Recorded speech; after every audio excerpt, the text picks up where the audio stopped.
प्रिय छात्रों, मैं रामपाल मीणा से आचार्य इतिहास LBS गवर्नमेंट कॉलेज कोटपुतली। आज का मेरा BA पार्ट फर्स्ट पर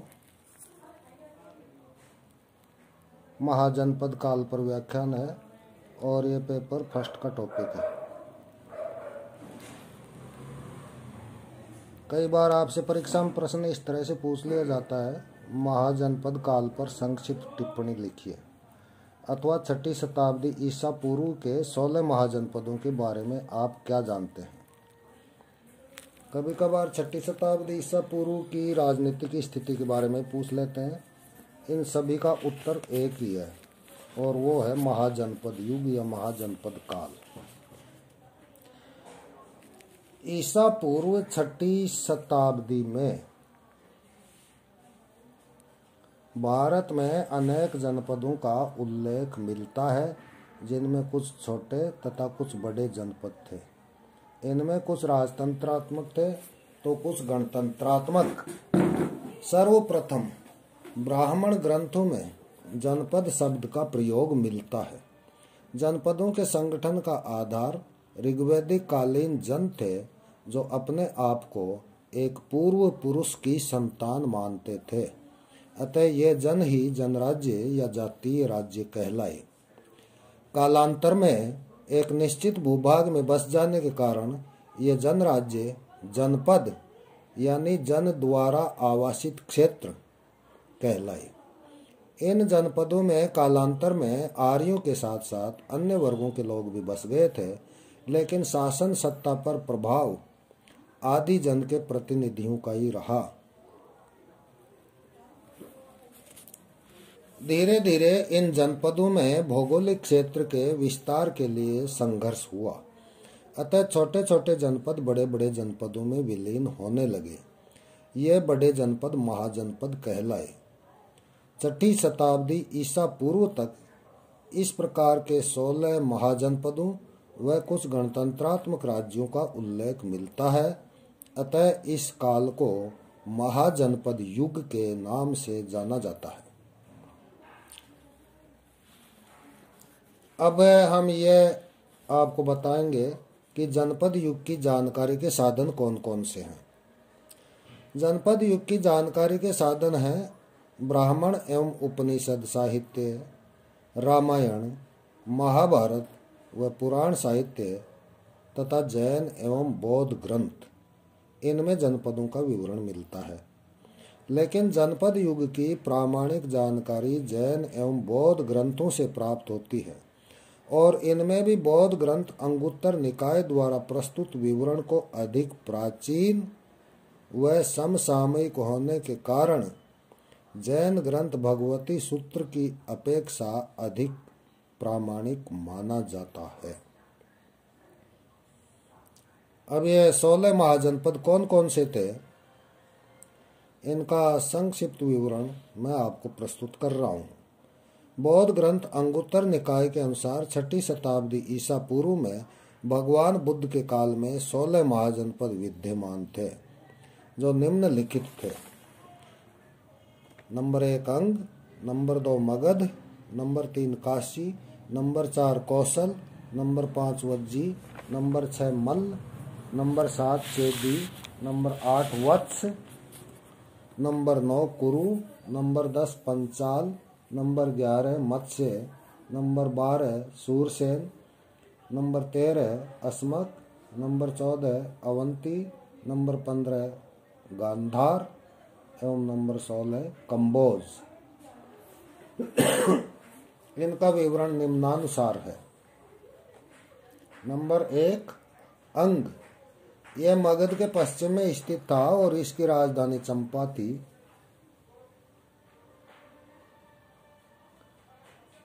यह बिहार के उत्तर पूर्व में स्थित था। नंबर 2 मगध, यह दक्षिणी बिहार या गंगा के दक्षिणी भाग में था। वर्तमान बिहार के गया और पटना जिलों में मगध का राज्य फैला हुआ था। इसकी प्रारंभिक राजधानी गिरिब्रज या राजगृह थी और बाद में इसकी राजधानी पाटलिपुत्र बनी। नंबर 3 काशी, यह जनपद उत्तर प्रदेश के दक्षिण पूर्व में स्थित था। इसकी राजधानी वाराणसी थी, जो वरुणा और असी नदियों के संगम पर स्थित थी। नंबर 4, कौशल। इसके अंतर्गत वर्तमान अवध प्रदेश का फैजाबाद क्षेत्र आता था। रामायण काल में अयोध्या व बौद्ध काल में श्रावस्ती इसकी राजधानी थी। नंबर 5, वज्जी। यह 8 राज्यों का संघ था। इनमें लिच्छवी, विदेह और ज्ञात्रक विशेष महत्वपूर्ण थे। लिच्छवियों की राजधानी वैशाली, विदेह की मिथिला एवं ज्ञात्रकों की कुंडग्राम थी। ये बिहार राज्य में स्थित थे। नंबर 6, मल्ल। यह भी संघ राज्य अर्थात गणतंत्रात्मक राज्य था। इसकी 2 शाखाएं थी। नंबर 1, कुशीनगर की मल्ल शाखा और नंबर 2, पावा की मल्ल शाखा। अतः कुशीनगर एवं पावा मल्ल राज्य की 2 राजधानियां थी। यह उत्तर प्रदेश के देवरिया जिले में स्थित था। नंबर 7, चेदी। आधुनिक बुंदेलखंड में यमुना नदी पर स्थित था। इसकी राजधानी सुक्तिमती थी। नंबर 8, वत्स। यह गंगा नदी के दक्षिण में यमुना नदी के तट पर स्थित था। इसकी पहचान इलाहाबाद के कौसम ग्राम से की जाती है। इसकी राजधानी कौशाम्बी थी। 6ठी शताब्दी ईसा पूर्व में उदयन यहाँ का प्रसिद्ध राजा था। नंबर 9, कुरु। इसमें वर्तमान दिल्ली तथा मेरठ का समीपवर्ती क्षेत्र था। इसकी राजधानी इंद्रप्रस्थ थी, जिसे पांडवों ने बसाया था। नंबर 10, पांचाल। इसमें वर्तमान रुहेलखंड एवं उसके समीपवर्ती प्रदेश सम्मिलित थे। यह 2 भागों में विभक्त था, उत्तरी पांचाल व दक्षिणी पांचाल। उत्तरी पांचाल की राजधानी अहिछत्र और दक्षिणी पांचाल की राजधानी कामपिल्ले थी। नंबर 11, मत्स्य। इसका विस्तार राजस्थान के जयपुर, अलवर एवं भरतपुर के क्षेत्रों में था। इसकी राजधानी विराट नगर, जिसको बैराट भी कहा जाता है, थी। नंबर 12, सूरसेन।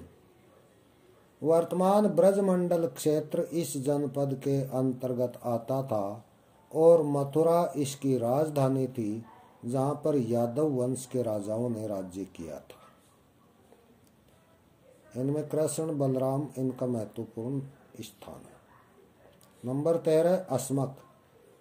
यह दक्षिण भारत में गोदावरी के तट पर स्थित था। इसकी राजधानी पौदन्य, जिसको वर्तमान पोतन या पोटली के नाम से भी जाना जाता है, थी। नंबर 14, अवंती। यह जनपद वर्तमान मालवा के क्षेत्र में स्थित था। इसके 2 भाग थे, उत्तरी अवंती व दक्षिणी अवंती। उत्तरी अवंती की राजधानी उज्जैनी व दक्षिणी अवंती की राजधानी माहिष्मती थी। नंबर 15, गांधार। इसमें तक्षशिला, कश्मीर एवं पश्चिमोत्तर भारत के प्रदेश सम्मिलित थे। इसकी राजधानी तक्षशिला थी।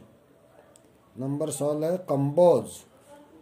यह गांधार का पड़ोसी राज्य था, जो उसके उत्तरी पश्चिमी भाग में स्थित था।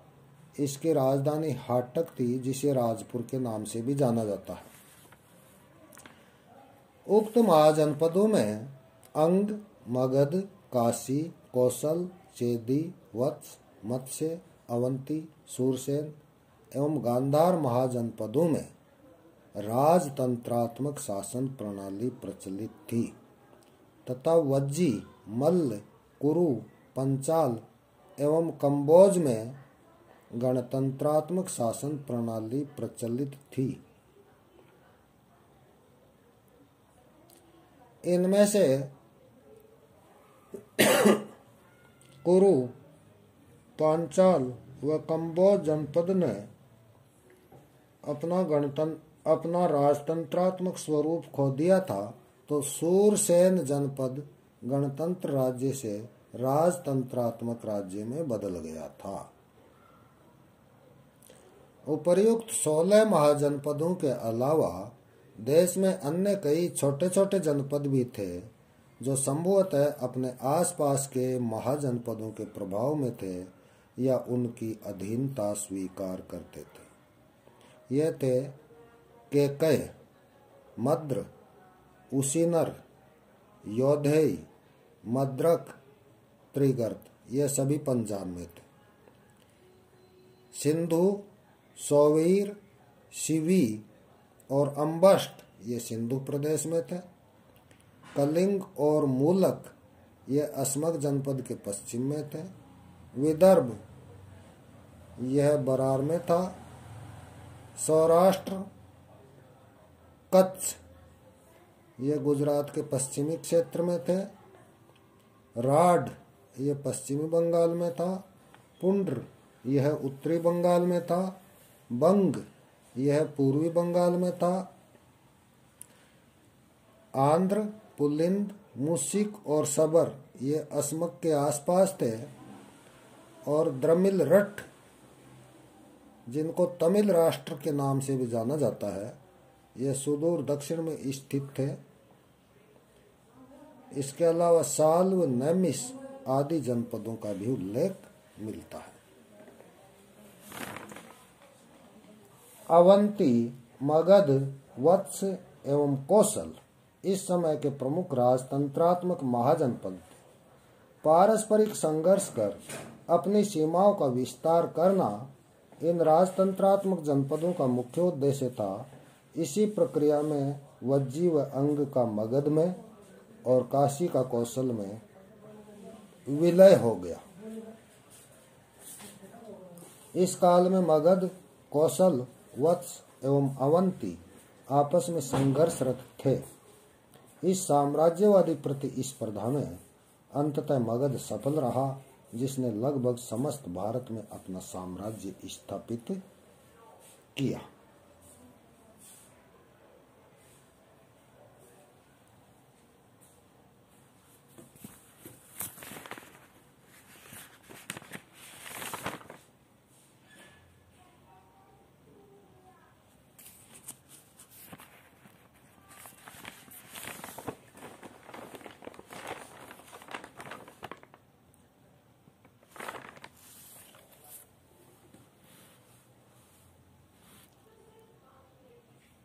अब मैं 6ठी शताब्दी ईसा पूर्व के गणराज्यों के बारे में चर्चा कर रहा हूं। 6ठी शताब्दी ईसा पूर्व में कुछ ऐसे जनपद भी विद्यमान थे जिनमें गणतंत्रात्मक शासन प्रणाली प्रचलित थी। पाणिनि की अष्टाध्यायी, पुराण, जैन एवं बौद्ध ग्रंथ आदि इनकी जानकारी के स्रोत हैं। इनमें 10 गणराज्य प्रमुख थे। यह निम्नलिखित थे। नंबर 1, कपिलवस्तु के शाक्य। शाक्य कौशल के अधीन थे तथा सूर्यवंशी क्षत्रिय थे। यह गणराज्य नेपाल के तराई में बस्ती जिले के पिपरुआ में स्थित था। वह भगवान बुद्ध का जन्म स्थान था। इनकी राजधानी कपिलवस्तु थी और पिपरुआ उत्तर प्रदेश में स्थित था। नंबर 2, रामग्राम के कोल्य। ये उत्तर प्रदेश में गोरखपुर जिले के वर्तमान रामगांव में रहते थे। ये शाक्य जनपद के पूर्व एवं मौर्य गणराज्य के दक्षिण में थे। रोहिणी नदी शाक्य व कोल्य गणराज्य के बीच में बहती थी। इनकी राजधानी रामग्राम थी।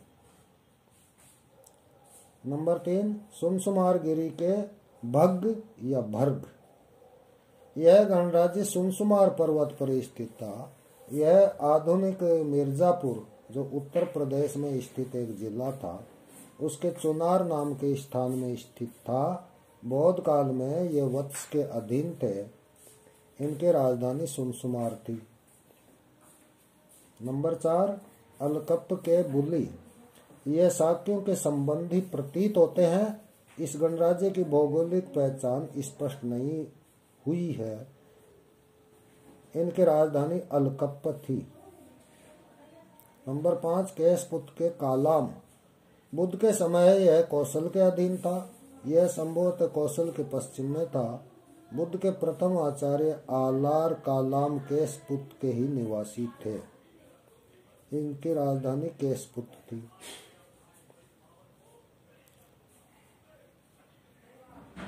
छठे और सातवें गणतंत्रात्मक राज्य थे कुशीनगर एवं पावा के मल्ल, जिनका उल्लेख मैंने 16 महाजनपदों के प्रसंग में कर दिया है।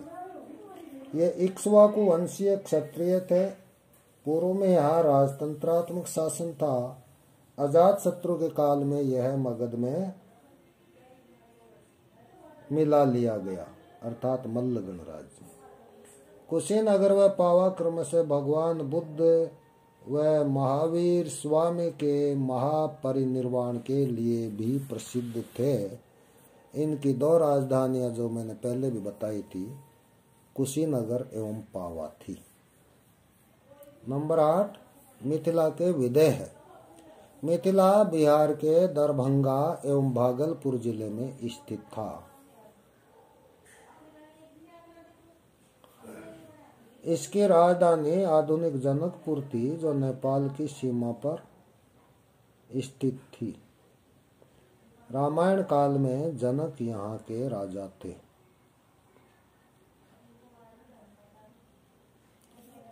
नेक्स्ट है नंबर 9, वैशाली के लिच्छवी। लिच्छवी गणराज्य वज्जी संघ का सबसे प्रमुख एवं सबल गणराज्य था। कालांतर में अजातशत्रु के समय इसका मगध में विलय हो गया। इसकी राजधानी वैशाली की पहचान बिहार के बसाड नाम के स्थान से की जाती है। यह गणराज्य नेपाल की तराई से बिहार के मुजफ्फरपुर, चंपारण, दरभंगा एवं सारण जिलों तक विस्तृत था, अर्थात गंगा के उत्तर में यह फैला हुआ था। 10वां गणराज्य, जिसका नाम है पिप्पलीवन के मौर्य। यह कपिलवस्तु के शाक्यों की ही एक शाखा थे। यह पीपल के वृक्षों एवं मयूर की ध्वनि के कारण प्रसिद्ध था। चंद्रगुप्त मौर्य इसी वंश का था। यह गोरखपुर में स्थित था और इन राजधानी पिप्पलीवन थी। इस प्रकार आज के व्याख्यान में मैंने आपको 6ठी शताब्दी ईसा पूर्व में 16 महाजनपद और 10 गणतंत्रात्मक राज्यों की चर्चा की है। आगे के व्याख्यान में हम राजतंत्रात्मक और गणतंत्रात्मक राज्यों में शासन के स्वरूप की चर्चा करेंगे। आज का व्याख्यान यहीं तक। धन्यवाद।